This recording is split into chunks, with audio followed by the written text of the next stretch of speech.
lors des funérailles de Daisy Champion le vendredi 4 mai 2018, à la place Fico-Gaillot, nous avons assisté à un grand débordement qui a entraîné un déferlement de violence et même d'agression. Qu'en pensez-vous ?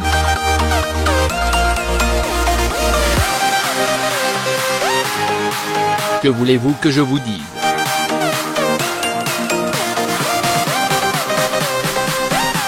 Avec ce qu'ils ont fait, peut-être que c'est leur manière de pleurer et désirer.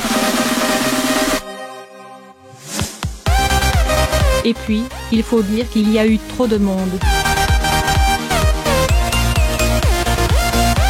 Il y avait vraiment trop de monde.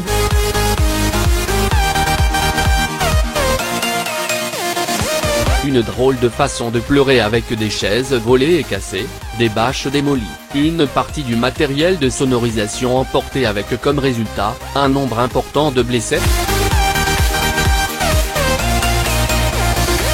N'oubliez pas que Fico-Gaillot n'est pas loin de plusieurs sous-quartiers risques. Mais il faut dire que lorsqu'il y a une si grande foule, il y a toujours des mauvais grains parmi. Nous ne pouvions pas faire autrement.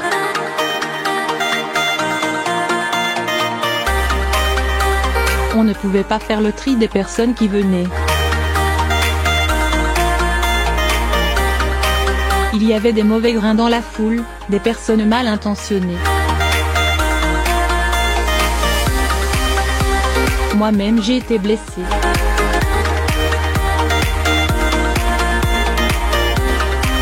Je suis tombé et blessé au genou.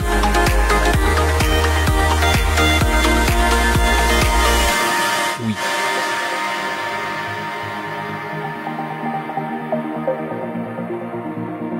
J'étais dans le trou, ravin, NDLR.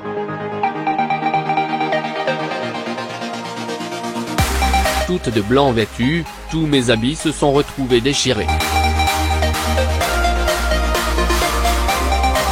J'ai été blessée.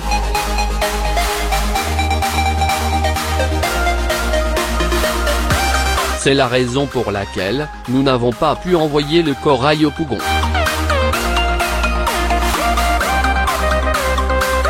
Ça a été pratiquement la même scène au cimetière.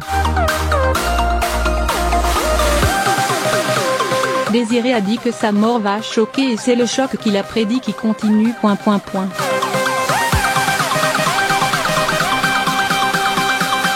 J'étais tombé dans la bousculade et j'ai été blessé. À terre, je me débattais, lorsqu'on m'a tiré du sol.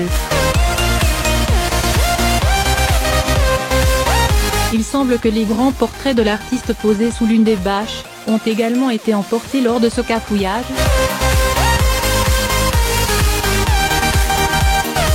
Les auteurs nous les ont ramenés.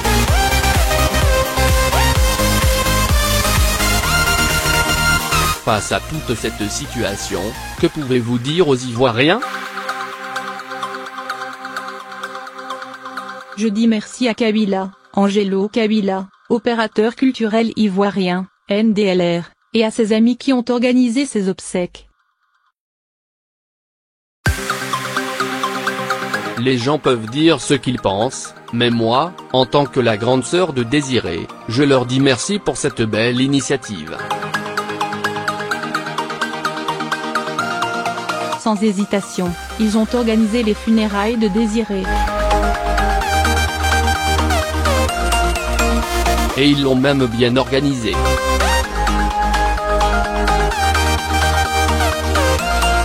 Ils ont tous été là.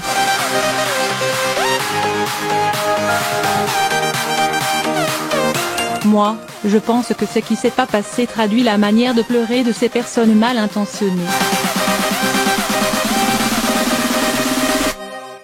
Mais je pense que c'est une façon d'exprimer leur amour pour Daisy.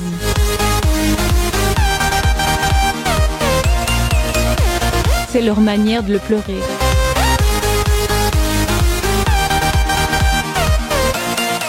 Je ne peux pas vous dire que s'ils ont posé de tels actes, c'est parce qu'ils n'aiment pas mon petit frère, c'est leur façon à eux de pleurer.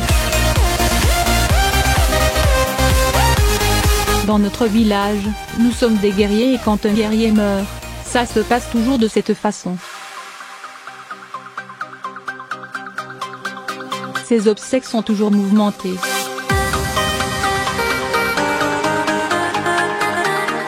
Je rends gloire à Dieu parce qu'il n'y a pas eu de mort à la place Ficayo, c'est ce qui est important. Il n'y a pas eu de perte en vie humaine, Dieu merci. En sa qualité de guerrier, comme vous le dites, les uns et les autres se demandent encore pourquoi Daisy Champion n'a-t-il pas été inhumé à Toulépleu, son village natal? Moi, personnellement, je n'ai pas voulu le village parce que premièrement, Toulépleu est très loin. Et puis, deuxièmement, nous n'avons pas trop connu le village. Et enfin, ça ne fait pas 2 ans que notre père est décédé et donc tout cela mis l'un dans l'autre. Si on transférait son corps au village, cela aurait donné naissance à une polémique de plus. C'est donc mieux ainsi.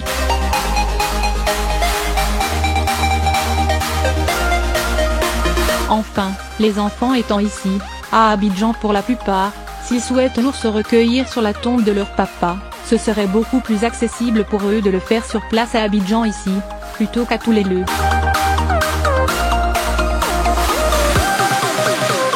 Car, à Toulépleu, ce serait une autre histoire. Vous venez de parler de ces enfants.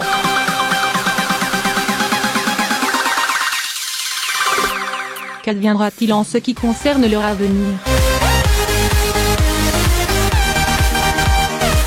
C'est une réunion de famille qui va tout décider mais, il m'a confié de son vivant, 2 de ses enfants, ceux d'Hermine, celle qui fut sa deuxième compagne, NDLR, qui sont habitués à moi.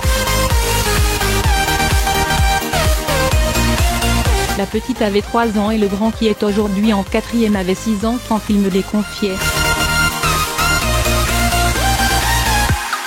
Son premier fils qui est en terminale à lui, sa maman à part. Les enfants d'Hermine, comme tous les autres d'ailleurs, sont très intelligents.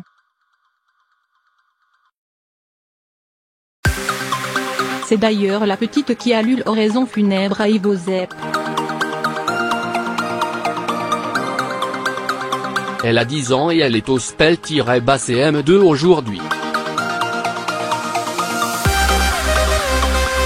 Le dernier des 4 enfants de Désiré vit avec sa maman à Paris. Son premier fils, 18 ans, qui est en terminale vit avec sa maman, lui aussi.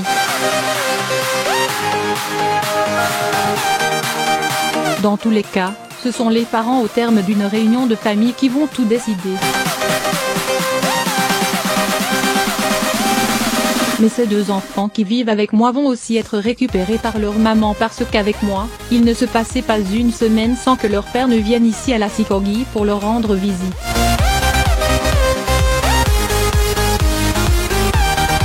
Et maintenant qu'il n'est plus là, pour éviter que cela joue sur eux, il serait souhaitable qu'ils continuent d'aller à l'école en étant auprès de leur maman à la rentrée scolaire prochaine.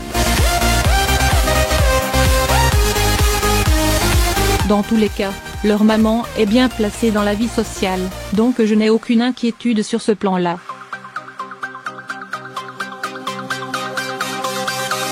Et puis, je vous fais une confidence, tous les amis de Désiré se sont proposés pour venir en aide aux enfants. Si vous le voulez bien, nous allons changer de sujet pour évoquer son célèbre et dernier titre Hôpital dans lequel il vous chante, Dodo. Comment l'œuvre a été confectionnée.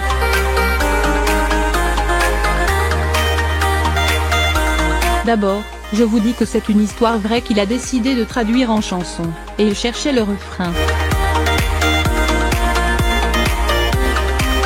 Comme je vous l'ai dit, c'est une histoire réelle, le monsieur en question qui voulait qu'il chante pour son épouse hospitalisée, malade, est encore là.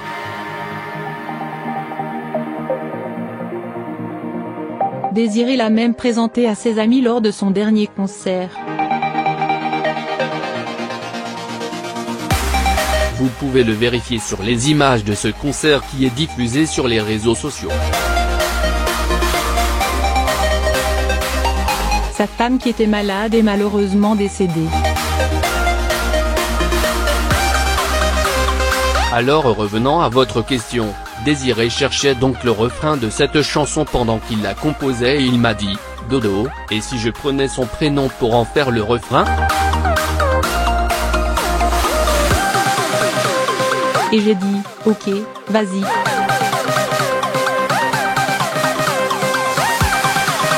C'est comme cela que c'est parti.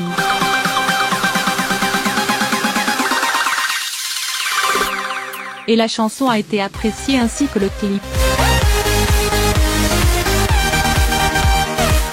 Mon petit frère et moi, c'est une longue histoire, nous avons trop connu la galère. Tout si Corgi nous connaît et peut en parler.